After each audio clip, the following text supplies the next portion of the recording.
Hello fans ស្នាប់ចិត្តបាននេះ online ទាំងអស់គ្នាសម្រាប់កូននេះបងស្រីគាត់ផ្ញើមកពីខាងកយប៉ែតចាស់ខ្លាំងមែនតើហ្មងនិយាយទៅគាត់ទុកតតែដំណាក់កាលនឹងមិនផ្ញើមកជួសជុលអូជួសជុលច្រើនណាស់ណាប់ចិត្តតែតែវាចាស់ខ្លាំងពេកអត់មានសក់អត់មានអីទេហើយកូនគាត់ឡើង2នាក់ហើយកៅដូចគ្នាទៀតឥឡូវនេះខ្ញុំត្រូវការដាក់សក់ថ្មីឲ្យគាត់បោកសម្អាតដាក់រោមភ្នែកសំខាន់មុននឹងដាក់រោមភ្នែកយើងត្រូវដូរគ្រាប់ភ្នែកនេះចេញទៀតហើយធ្វើដូចគ្នាសេវាកម្មដូចគ្នាទាំងពីរអ្នកបងប្អូនហ្នឹងណាហើយម៉ាក់គាត់យកកៅថ្មីមកឈុតដែរអញ្ចឹងហើយម្នាក់មកឈុតណាប់ចិត្តឥឡូវយើងចាំមើលទាំងអស់គ្នាថាពេលធ្វើឲ្យស្អាតប៉ុណ្ណាដែរមើលភ្នែកឡើងស្លេកខ្លាំង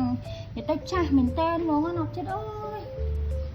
នេះណាប់ចិត្តហើយអើយស្អាតមែនតើហ្មងឡើងប្រាយកាយហ្មងមើលស្គាល់តិចថាមើលអត់ស្គាល់ឥឡូវឡើងស្អាតឡើងថ្មីហ្មងនិយាយមែនអ្នកសំបីខ្ញុំក៏នឹកស្មានអត់ដល់ដែរគឺប្លែកមែនតើហ្មងមើលសក់របស់គេនេះគៀបហើយណាណាប់ចិត្តអើយដាក់រោមភ្នែកថ្មីហើ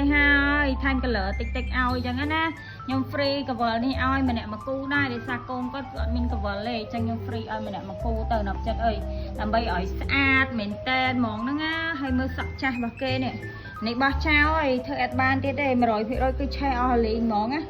អានេះគ្រឿងរបស់គេដាក់ទៅវិញជាប់ជាមួយសក់អីហ្នឹងអានេះខ្ញុំសម្អាតឲ្យស្អាតហើយបោកស្អាតអស់ហើយរ៉ូបរបស់គេនេះក៏បោកស្អាតហើយដែរឥឡូវឡើងភ្លឺវិញហើយដាក់ទៅឲ្យម៉ាក់គេវិញព្រោះរ៉ូបនេះនៅស្អាតឯណាខ្ញុំបោះចោលទៅសក់ឯអាសក់ចាស់នេះគឺខ្ញុំមកដាក់ទៅវិញទេគឺបោះចោល 100% ហើយដាក់ទៅវិញតែប៉ុណ្្នេះទេចាអរគុណច្រើនបងសម្លាញ់ហេងសំណាងល្អណាហ្នឹងហើយឲ្យមើលរ៉ូបគេនេះឡើងស្អាតហ្មងម៉ាក់គេបកកែរើសរ៉ូបឲ្យណាដាក់សេតនេះទៅគឺថាឡើងថ្មីឡើងប្លែកហ្មងទាំងពីរអ្នកបងប្អូនគឺប្លែកមែនតើហ្មងណាប់ចិត្តទាំងអស់គ្នាអាចមើលបាននេះជូតមែនតើហ្មងណា